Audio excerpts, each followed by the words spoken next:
Riyal kali 3.150 berapa hari? 60 hari. Kaya mendadak kita nih. Iyalah, kerjanya apa? Ngasih nasi jamaah haji. Cuman ngasih nasi aja. Iya, ngasih nasi 150. Oke. Begitu sampai barulah kami tengok, rupanya satu hari 10 kloter.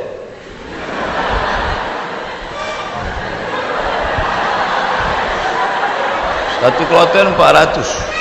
10 kloter 4.000 orang yang mau dikasih. Saya ngasih nasi kotak. Tugas saya nasi kotak. Kawan saya yang satu nih, yang sekarang di Jakarta itu bagian ngasih jeruk. Asal yang jamaah haji itu nenek-nenek dikasihnya 1. Yang anak gadis dikasihnya 5. Jadi setelah jam istirahat saya bilang, ente zolim, saya bilang. Ini yang kita kasih ini bukan jeruk kita, ini punya umat. Nanti di akhirat kita akan dituntut di padang mahsyar. Kok ente kasih buk tu 1 yang itu 5? Nenek itu kita kasih jeruk 1, memang tak tekunyahnya lagi gitu. Ini anak gadis ini kita kasih. Jadi kalau cerita sama Ustadz itu ada saja dalilnya. Jadi saya kalah dan dia sekarang, alhamdulillah, setiap saya pergi haji, pergi umroh kemarin, di King Abdul Aziz itu saya foto. Habis itu saya kirim ke kawan-kawan dulu. Ingatkah di kau wahai kawan, 20 tahun yang lalu kita di sini. 20 tahun yang lalu kita di sini bekerja. Inilah, setiap melihat kemah-kemah, setiap melihat atap ini terkenang kalian. Aku masih ingat kalian dulu yang membagi jeruk, nenek-nenek 1, anak gadis 5. Dibalasnya kiki. Bagian masalah. Kadang jamaah-jamaah haji ini sombong. Jamaah haji ini tak semuanya hatinya baik, banyak juga yang sombong. Menengok kita kerja, nampaknya berkeringat, berpeluh, sepele nengok kita. Panggilnya, sini bentar. Ya Pak, sudah lama jadi TKI. TKI bukan hina. TKI itu pahlawan devisa. Saudara-saudaraku yang bekerja menjadi TKI di Hong Kong, di Singapura, kalian pahlawan devisa. Tapi orang menyepelekan kalian. Kalian mencari makan di negeri orang lain, padahal di negeri ini sumber makanan. Kenapa? Makanan itu dicuri orang. Akhirnya kita susah, mahasiswa susah, pekerja susah, istri meninggalkan suami yang dalam keadaan sakit menjaga anak untuk mencari nafkah. Disepelekan. Sudah lama jadi TKI. Kami ini mahasiswa Pak. Di mana kalian belajar? Di Kairo. Asal dari mana? Riau. Memangnya tak ada universitas di Riau? Ada Pak, cuman 1 semester 5 juta. Sidang tertutup 10, sidang terbuka 15, buka tutup 25. Tak ada duit. Maka kami belajar jauh-jauh. Selesai S1, pulang saya ke rumah. Haji Abdul Somad LC titelnya, lagi cemas. Ke bawah tak berakar, ke atas tak berpucuk. Tak tahu apa mau dibuat. Pulang ke rumah menengok kebun sawit ada di rumah.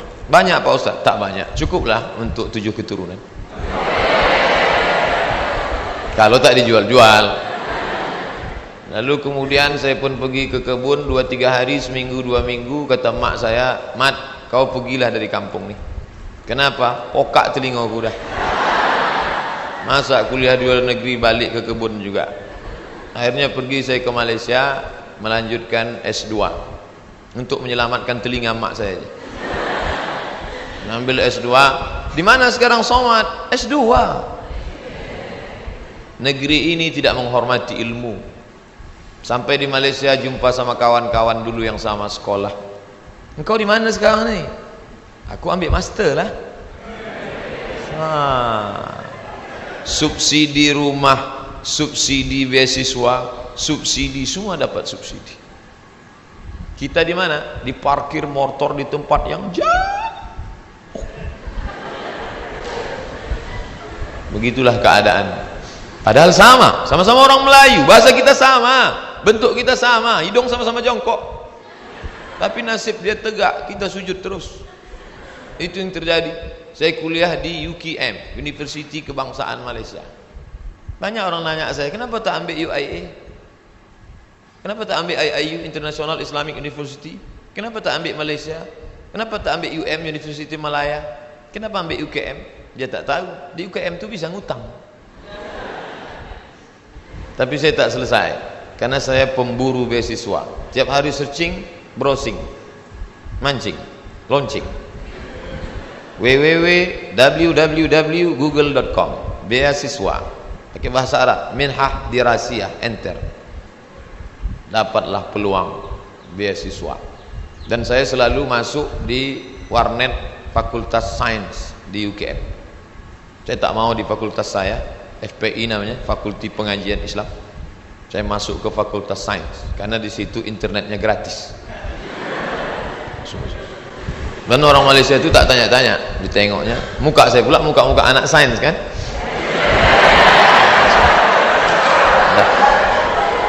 Nah, habis itu dapatlah info katanya ada satu negara menyediakan beasiswa.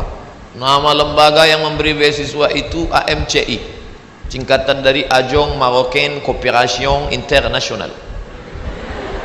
Akhirnya saya ajukanlah proses, doa minta ampun. Biasanya saya doa gini aja, tapi untuk beasiswa aja. Ya Allah, minta tolong aku. Mau balik ke kampung aku tak sanggup, telinga udah pokak. Mau balik ke Riau kerja tak ada siapa yang mau menolong. Mau lama di Malaysia ni utang sudah lagi ni, tolonglah dapat beasiswa. Rupanya orang yang teraniaya itu doanya makbul.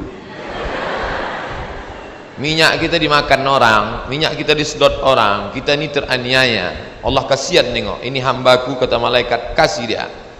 Diterimalah saya mendapat beasiswa. Sampai kawan-kawan saya heran, ente dapat beasiswa dari mana? Darul Hadis. Nilai ente waktu di Azhar apa? Good, excellent, very good, good, gagal.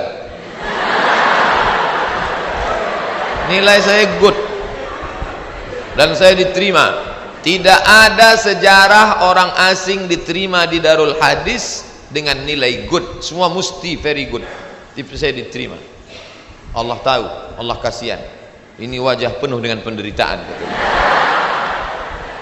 Akhirnya saya diterima di situ dan saya pun belajar dengan penuh suka duka dan dipatok 24 bulan mesti selesai. Nama titelnya DESE, Diplôme étudiant, Diplôme études supérieures approfondies. Tapi tak saya tulis itu karena titel itu Diplôme études supérieures approfondies, desa, kampung. Akhirnya saya tetap pakai yang Inggris punya, LCMA. Walaupun banyak yang nanya, apa LCMA itu Pak Ustaz? Lagi cemas menghadapi apa-apa dan ama-ama. LC itu diambil dari bahasa Inggris, licence. Diambil dari bahasa Perancis, liaison, artinya ijazah. Orang ini sudah punya ijazah, ajaza yujizu ijazah, dia boleh mengajar. MA itu sebetulnya bukan titel saya, daripada ditulis DESA, tapi DSK PNS ditulis DESA karena waktu mendaftar dulu dikatakan tulis menurut titel negara asli, Diplôme études supérieures approfondies. Lalu kemudian saya pun pulang membawa 2 ijazah, LC di kiri, MA di kanan. Ada orang memanggil, sinilah ngajar ke kampus kami? Tak ada. Ada orang mengangkat, karena ente sudah pontang-panting, tunggang langgang, lintang pukang, maka kami angkat menjadi PNS? Tak ada. Malah kehadiran kita dianggap sebagai ancaman, kita disepelekan, kita diremehkan. Perjuangan panjang, mau pergi kemana lagi? Tetaplah tinggal di sini. Akhirnya kabar itu datang juga, Riau Pos, beritanya kecil 2 jari. Penerimaan dosen 30 orang. Datang saya membawa map ke lantai 3. Assalamualaikum. Waalaikumsalam. Kuat salamnya, semangat kan? Bu, katanya ada penerimaan dosen di sini ya? Ya. Saya mau melamar jadi dosen. Kata ibu tuh, Pak, kalau mau melamar jadi dosen harus S2. Tak yakin dia saya S2. Bondok saya buka atas saya tunjukkan ijazah saya. Tengok. Tengoknya, apa ini kata dia? Rupanya tak bisa dia baca. terus Arab semua. Datang pegawai dari dalam, atasan dia, coba tunjukkan ke yang di dalam. Tunjuk, dibacanya, tengoknya. Siapa yang punya ijazah ini? Ini orang. Abdul Somad, guru saya dulu. Kemana aja ente hilang selama ini? Hilang, kata dia saya. Akhirnya setelah melewati proses panjang, ini fotokopi, saya mau jadi dosen pak, fotokopi ijazah, transfer nilai, legalisir, semua oke, sudah pak. Ada lagi yang belum Somad. Apa pak? Surat kesehatan dokter. Ragu dia saya sehat. Saya kurus. Tak tahu dia saya tahan tegak lama. Pergilah saya ke puskesmas Jalan Harapan Raya sebelah kanan. Masih ingat saya tempatnya sekarang. Sampai ke situ, assalamualaikum bu, waalaikumsalam, saya mau ngurus surat sehat. Ya sebentar ya. Tak lama sudah itu datanglah bidan, baju putih, jilbab putih, rok putih, membawa balon warna hitam kecil. Kosong. Sebentar ya pak ya. Iya, katanya mau memeriksa detak jantung. Memang jantung saya tak normal detaknya waktu itu. Cantik pula bidan tuh. Itulah, periksanya lah. Habis itu keluarlah, buatnya sehat. Anda sehat. Ini suratnya. Saya mau cepat balik, saya tariklah surat itu. Saya menarik, dia menarik.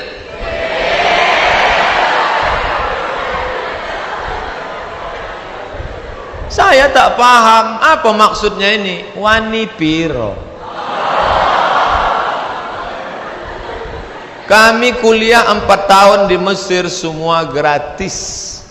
Asrama gratis. Uang saku dikasih tiap bulan. Sampai-sampai tiket pulang saya pun gratis. Mesir itu bukan kaya macam Saudi Arabia, dia tak ada minyak. Miskin Mesir itu, tapi bisa membiayai kami anak Indonesia 100 orang setiap tahun, dan yang kuliah di sana 74 negara. Fir'aunnya Husni Mubarak, terserah mau ngejek dia jahat, yang penting saya gratis kuliah 4 tahun.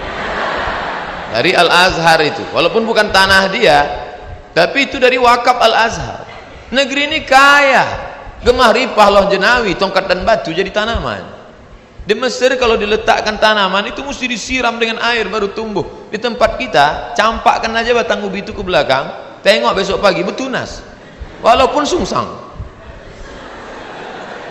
Ini negeri luar biasa, tapi orang belajar. Berapa banyak orang tua di negeri ini mau memasukkan anak sekolah SMP pun tak sanggup. Daftar ulang 14 juta. Doktor, dosen, golongan 4D ngobrol ke saya hati ke hati, aku tak sanggup menyekolahkan anak ini Ustaz Somad. Baru 2 yang sekolah, belum kuliah lagi.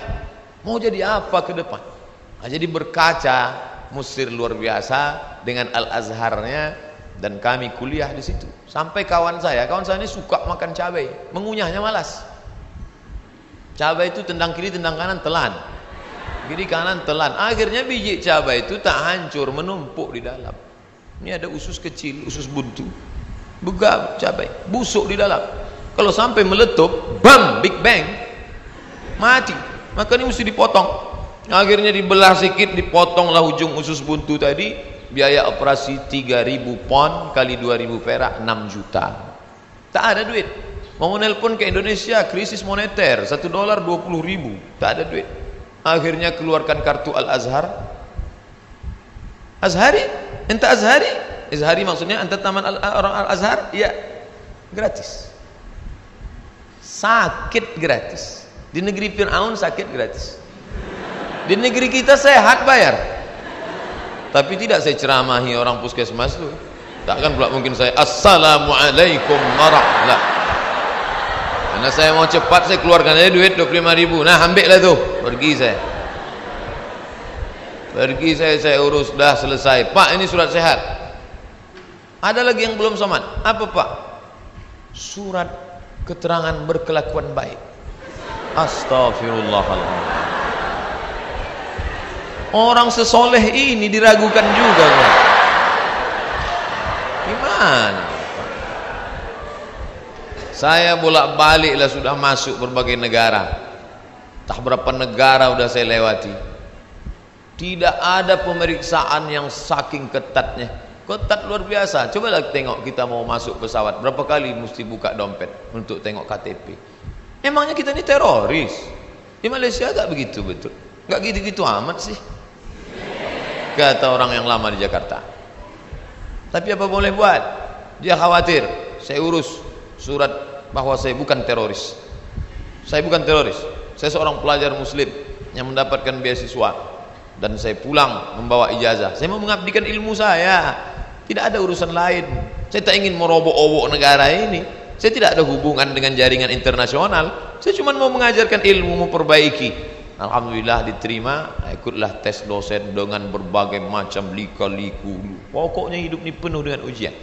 Jadi kalau adik-adik, ujian apa? Ujian MIT Pak Ustaz. Habis MIT apa? Ujian UAS Pak Ustaz. Habis ini ujian apa? Ujian ini skripsi Pak Ustaz. Habis ini apa? Promo Pak Ustaz. Kenapa hidup ini penuh dengan ujian? Dunia adalah tempat ujian. Berani menghadapi dunia, berani menghadapi ujian. Takut menghadapi ujian, jangan menghadapi dunia. Takut menghadapi dunia, mati aja. Belum sampai masanya mati gimana Pak Ustaz? Kalau nampak jenazah lewat, ikut. Itu apalagi hidup di dunia. Nah, jadi masalah ujian-ujian kalian ini, ujian kalian belum ada apa-apanya dibandingkan ujian kami dulu yang penuh dengan kesulitan. 4 tahun gak jumpa orang tua, itu luar biasa. Ustadz aja yang bilang luar biasa, orang saya yang merasakannya kok. Saya nggak nengok muka emak saya 4 tahun, sampai lupa saya muka emak saya itu macam mana. Saya ingat 4 tahun. Ditengok muka emak orang Arab tak sama. 4 tahun saya tak jumpa. Berangkat 2002, berangkat 1998 5 September, pulang 2002 bulan November. Tapi saya sudah menyelesaikan kuliah di bulan Juli. 3 tahun 10 bulan selesai S1 saya. Pulang. Makanya sekarang kalau saya nengok mahasiswa, langkah gontai, gaya nyantai. Ente semester berapa? Ente semester berapa? 14 Pak. La ilaha illallah. Bagus nih balik kampung, tanam sawit, buka kebun, tanam lele dumbo segala macam. Ngapain ngabis-ngabiskan duit orang tua?